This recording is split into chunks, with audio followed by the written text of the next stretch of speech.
Alright, what's up guys? My name is Zack, and for the last week, I've been driving the 2025 Lexus GX550 Plus. Up front is a 3.4-liter twin-turbo V6, and down below is a 10-speed automatic transmission. Now, I am super excited to be making this video here today because not only have I spent the last week driving the GX550, but I have spent the last week falling in love with the GX550. I truly believe that this is one of the best SUVs on the market here today, and I'm excited to share with you why that is and walk you through this glorious piece of machinery. But if you'd like to submit your own vehicle and have it reviewed here on the channel, you can head on over to my website, zackpradel.com/submit. It's a quick and easy submission form. It takes under a minute to fill out, and I come out to you. And if you'd like to see all my videos weeks or sometimes months in advance, you can head on over to my Patreon for only $5 a month. But let's get back to that 3.4-liter twin-turbo V6. Well, the GX was all new for the 2024 model year, and one of the big upgrades or changes that they made was to that engine. It used to be a V8. They've now stepped it down to a V6, but it is a twin-turbo V6 that actually makes almost 50 more horsepower, 48 more horsepower than the outgoing model. I love the driving experience of this. I think this engine is absolutely phenomenal. It's a similar engine to what you would find in like the Toyota Tundra, so it's ready for the job. Downside of the engine is the fuel economy. I've been averaging 16.5 miles to the gallon, and with a rather small fuel tank, I have had to fuel this thing up twice in my short week with it, just over 300 miles to fuel fill-ups. Not fantastic, but that's okay. You know, it is what it is. Like I said, paired to it is a 10-speed automatic transmission. Shifts very well, shifts quietly, shifts cleanly, and I have no complaints about it. Last but not least, the GX550 is four-wheel drive. We do have a center-locking differential as well as a 2-speed transfer case, so this really is an off-road capable vehicle as much as it is an on-road luxury car. How does it feel to drive the Lexus GX550? It's pretty good. I love the power from it. The 349 horsepower from that twin-turbo V6 is great. This thing moves. It's wonderful. It's not the smoothest ride ever. If you are expecting a truly plush, comfortable luxury ride that would rival the German counterparts, you're not really going to find that here in the GX. It is pretty bouncy on the highway. However, you have to take into account its off-road capabilities, and so when comparing it to vehicles like a Bronco or a Wrangler, this is miles and miles and miles better than those cars. But if you are doing on-road driving exclusively, you might want to look elsewhere for better on-road presence. Vehicles like the Armada or Infiniti QX80, or of course Lexus's three-row, the Lexus TX, is another fantastic vehicle. Visibility's good, steering and throttle inputs are great as well, so overall I really enjoy it. With that stuff out of the way, let's talk about the interior. Well, in front of me, I have a completely digital gauge cluster. I'm not a huge fan of this. I do think that there's a lot going on. It's kind of distracting, a lot to look at, but it gets the job done enough. On the steering wheel on the left, we do have our selectors for that gauge cluster screen, as well as our volume and voice commands. And off to the right, we have our cruise control options, as well as our skip track. This does not have the haptic buttons that the unibody SUVs have, like the NX, UX, and RX, so I like seeing that. Off to the left, we have a climate control vent. We have our trip odometer and gauge dimmer switch, 3 levels of memory seats. Then we have our parking sensors on and off, tailgate release, outlet on and off, and our side steps on and off. Moving on to the door, we do have our latch to get in and out, power mirrors, power locks, and power windows. Moving into the center, we get our infotainment display. This does have wireless Apple CarPlay and Android Auto, and it has been pretty good. The screen has a great refresh rate. It's easy to see. It's easy to use. This does have a 360 camera built in, which is phenomenal. And while the climate controls are ran through the screen, a lot of people aren't going to like that. In my week with it, as you can tell by the outside weather, it has been frigidly cold this entire week that I've had it. These climate controls haven't been laggy. They've been easy to use and easy to operate. So I think there was a teething stage with digital climate controls. I think we're starting to get towards the end of that, and automakers are starting to make them better and better. Down below that, we have the hazard switch with climate control vents, and then we have a bunch of buttons. So we have 2 USB-Cs, 1 to charge and 1 for media input. We have a hidden 12-volt outlet down below that. Very, very cool. Off to the left, we have our drive mode select. So we have custom, Sport Plus, Sport, Normal, Comfort, comfort and eco. I don't think I ever took this vehicle out of comfort, and it is driven very well. We have our ECT second, which will start the vehicle in second gear instead of first. This will reduce slipping for low traction scenarios. If you're in the snow, you're trying to get through some deep snow and you come to a stop, you might want to utilize this second gear button. And we have traction control off and our tow haul mode, of which with the tow package, this can tow 9,000 pounds, which is very, very nice. Then we have the shifter, standard Lexus shifter here, nothing new. We have our power parking brake and brake hold, and then we have our four-wheel drive settings. So not only do we have 4 high and 4 low, this is all-time four-wheel drive, but we also get our center locking diff button. Then we get our cup holders off to the right. We'll do a big friggin' bottle test, and it fails. No one here is surprised. And then we do have a wireless charger and a center console, which is a cool box. So, they legally can't call it a refrigerator because you can't put like meat in here and it turns off when the vehicle is off. So, please do not put a cheeseburger in here and then eat it 3 days later. You will have a tummy ache to end all tummy aches. But you do get a cool box, a sort of pseudo refrigerator here in the center console of the GX550. This is an option. Not all of them will have it, but if you do have it, it's very, very nice on road trips. The seats are very comfortable. They are heated, ventilated, power memory, and massaging with 6 different massage features. You can also change the intensity. This has been fantastic. I picked up my friend who's not very well versed in cars, and she thought it was the absolute coolest thing in the whole wide world that it had massage seats. So very, very cool. I use the massage all the time, and it adds a nice level of luxury to the vehicle. However, speaking of seats, we do have 2 more rows of seating. So let's go do some back seat reviews. All right, getting in the back of the GX550, grab the handle here, and as you can see, the running boards come down. Step up onto them. Ooh, a little slippery. Grab the handle and come on in. Once we are back here, first of all, knee room is good. Headroom is good as well. We get a lot of nice amenities back here, though. We do have our own climate controls. Absolutely love that. We have heated seats back here. Love that as well. However, the Platinum Toyota Sequoia, which is kind of in this realm, does have rear cooled seats. Would have liked to have seen that. We do have 2 USB-Cs back here as well. Absolutely love to see that. And we do get cup holders here in the center. This nice brown leather carries on to all 3 rows. So very, very nice. And we do get these sort of springy seat back pockets as well. We get to enjoy this nice moonroof, and we get lights over your shoulder. So the second row is pretty good. And the seating space back here is passable. We'll get into the third row here in a second.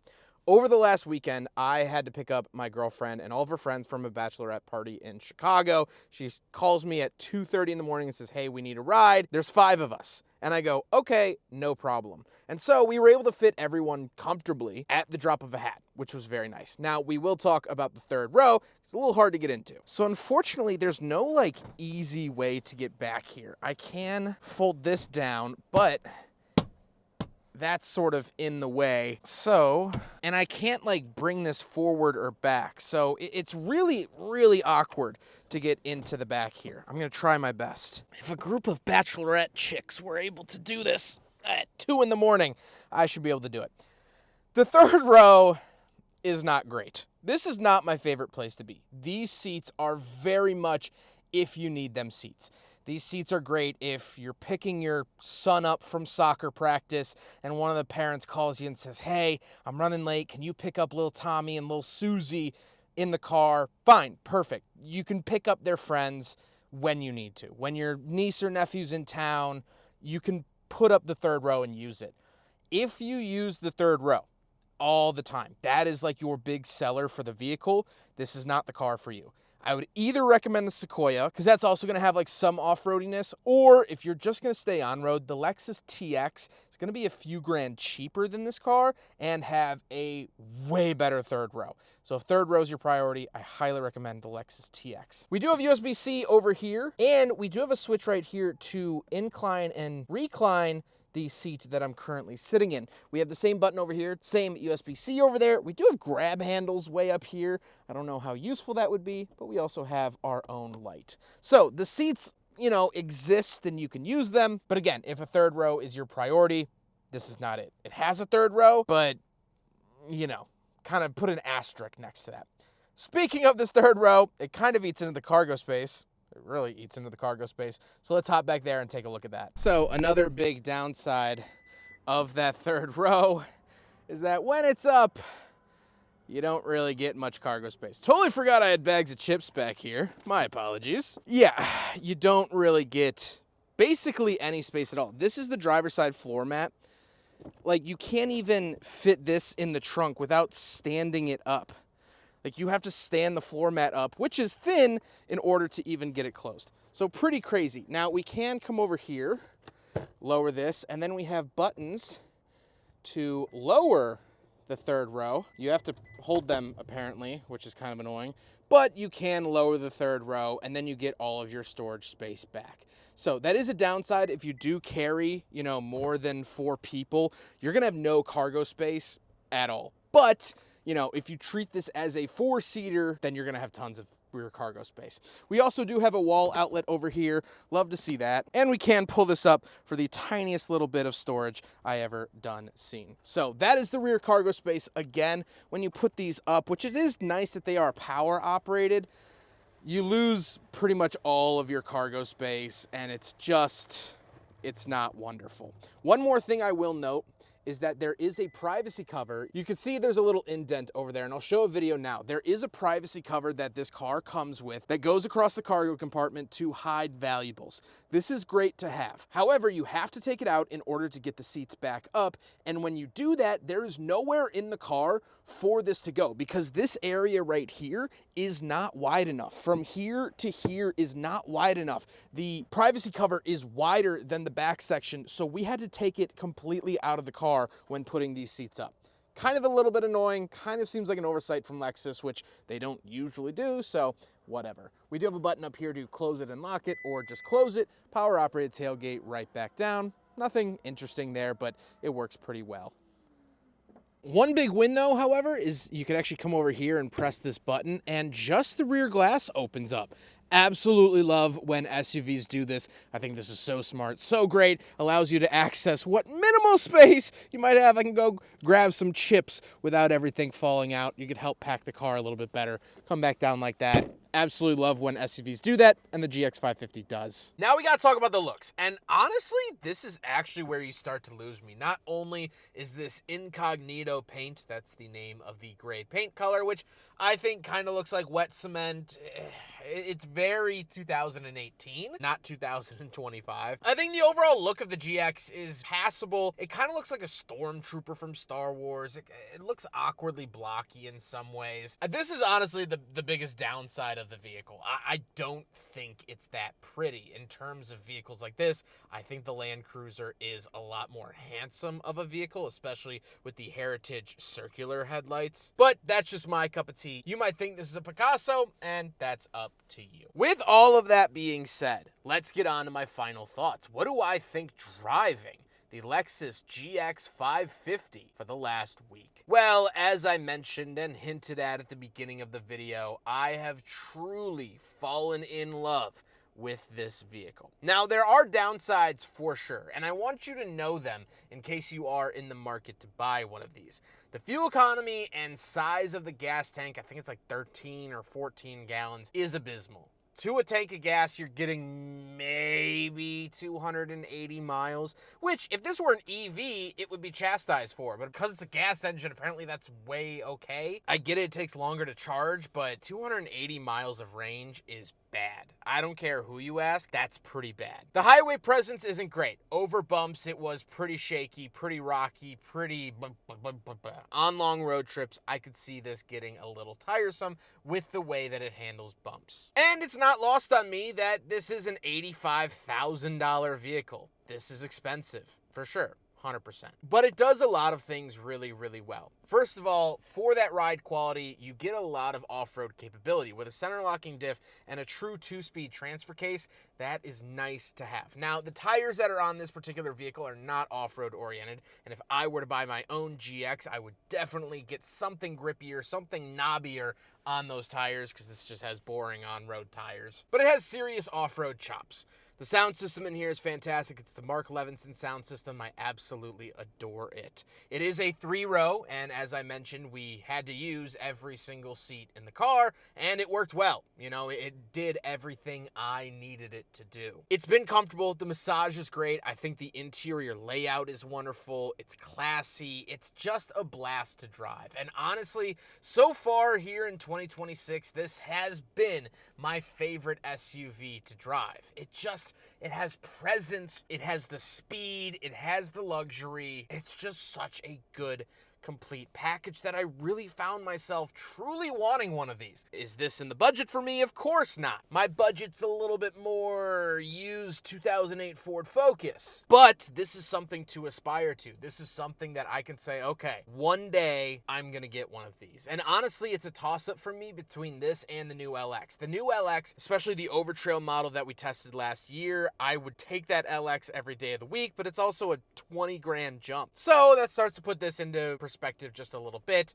Imagine this as just sort of a discount LX, if that makes any sense. I hope you guys enjoyed the video. Huge thank you to Lexus for letting me borrow their GX550 for the last week. Huge thank you to Drive Shop for facilitating the cleaning and delivery of this vehicle. And of course, the Midwest Automotive Media Association. But I hope you guys enjoyed the video. Don't forget to rate the video, comment on the video, and subscribe if you really liked it.